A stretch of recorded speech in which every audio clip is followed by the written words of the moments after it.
seinasta þætti ferðumst við alla leið upp á 3. hæð að tala við hana Guðfinnu. En nú erum við aftur komin á 1. hæð í fjölskylduherbergið við Hringbraut. Oh my god! Sunna, þú átt að segja. Já!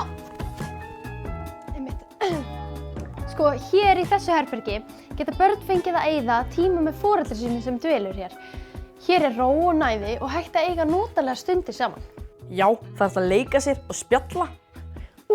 Sjáðu horfa á sjónvarpið? Já, það er líka hægt að elda.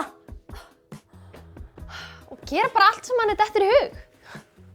Í þessum þætti okkar heims ætlum við að fræðast aðeins meira geðræn veikindi og kíkja síðan í heimsókn í virknisetrið. En fyrst ætlum við að spjalla við hana Gunnudóru, geðlækni og Ernu Maríu, félagsráðgjafa. Við erum svo forvitin að vita aðeins meira geðræn veikindi, þú veist. Er það bara svona eins og þegar líkaminn okkar veikist? Já, bara heilinn okkar eins og öll önnur líffæri eins og hjarta og önnur líffæri, þau geta veikst. Þannig að geðsjúkdómar eru bara eins og önnur svona líkamleg veikindi og fólk getur þurft að leggjast inn á spítala að verði það veikt. En af hverju þarf fólk að leggjast inn á spítala? Stundum þá verður fólk það veikt að það getur ekki borið ábyrgð á sinni líðan, tilfinningu og höfum.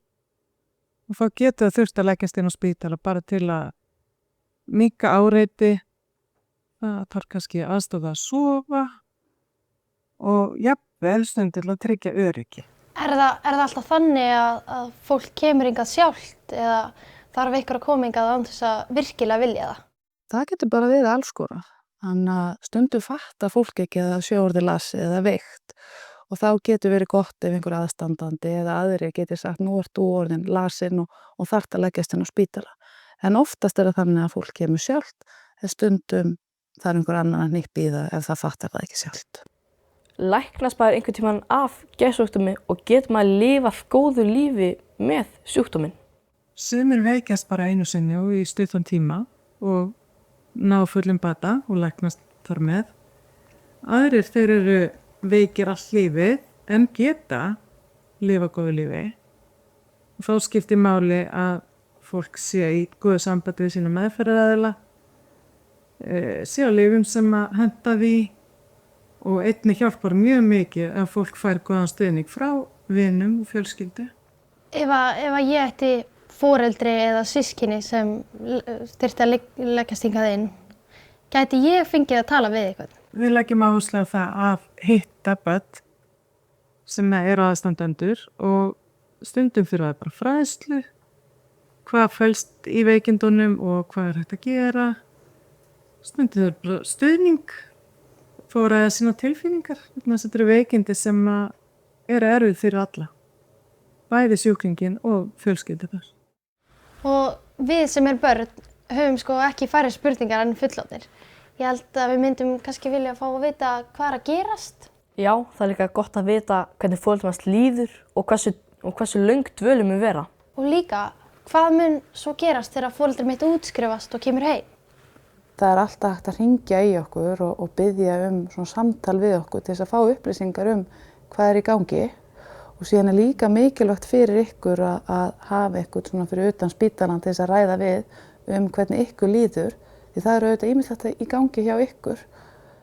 Við leggjum áherslu á að reyna að hitta börnin eins og ykkur, reyna að svara og fræða ykkur veikindin og svo náttúrulega er best ef við getum upplýst ykkur hvað gerist, hvað kemur til með að taka við eftir útskrift. Þannig að þetta er eitthvað sem við viljum bara endilega hitta sem flesta og til að veita þennan stuðning og fræðslu.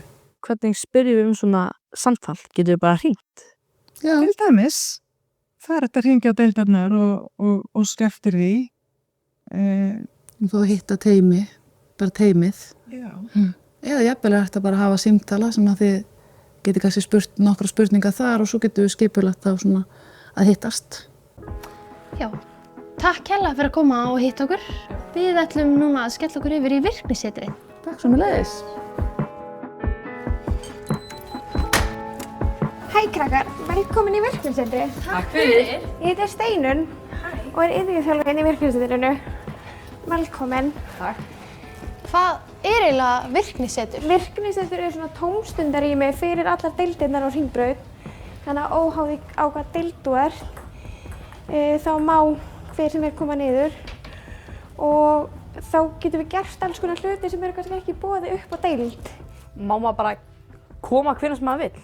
Sko það eru opnir tímar hérna frá 10 til hálf 3 en svo má koma hingað utan þessa svona típiska opnunartíma. En fólk kemur alltaf niður með starfsmanni af deildinni. Og þú sagðir að þú værir iðjuþjálfi. Já. Hvað gera iðjuþjálfar? Iðjuþjálfi hjálpar fólki sem er hægt að geta gert eitthvað sem það gerði áður. Bæði það sem það hefur gaman á að gera en líka það sem það þarf að vera að gera. Og hjálpar þeim að ná að gera það aftur.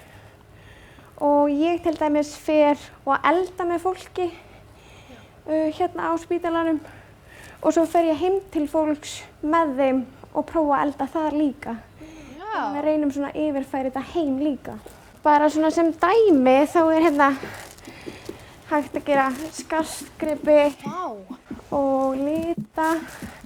Svo mjög vinsælt að gera svona poka sem að fólk notar þá bara stensla til að gera á. Hér er íþróttafræðingur sem að tekur á móti fólki og getur aðstoðað ef það vill. Annars má bara hver og einn koma og gera það sem þeim langar hér. Nei, ég næ ekki lengra.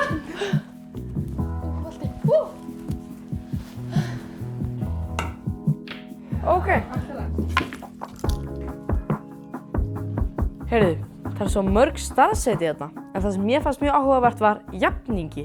Já, jafningi er starfsmaður hér sem hefur reynslu sjálf af því að vera með geðsjúkdóm og hefur þar alveg reynslu af því að vera jafnvel í innlögn og þeirra hlutverk er að vera til staðar fyrir þá sem eru í innlögn núna vegna þess að þau hafa náð bata og vilja deila svolítið því sem að þau hafa þekkingu á með þeim sem eru í innlögn.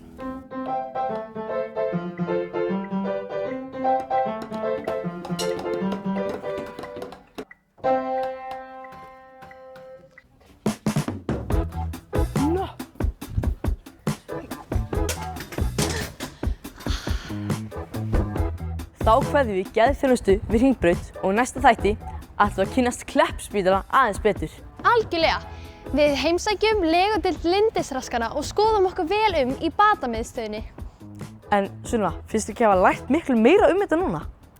Jú, ekkert smá. Ég vissi ekkert mikið þetta en mér finnst líka ótrúlega gott að vita að börn eru velkomin og mega koma í heimsókn. Já, og að þau megi tala við starfsfólkið sem er algjörlega frábært. Mundu að ef þú átt foreldri með geðsjúkdóm, þá er eðlilegt að upplifa alls konar tilfinningar í kringum það. Og það getur hjálpað að tala við einhvern sem þú treystir. Nei, veistu hvað, ég ætla að mæta hana Dynamík dæmi í kvöld. Pabbi minn gerði mig. Nei. Pabbi minn gerði mig. Já, mamma mín, hún gerði mig. Nei, þú veist, pabbi. Já.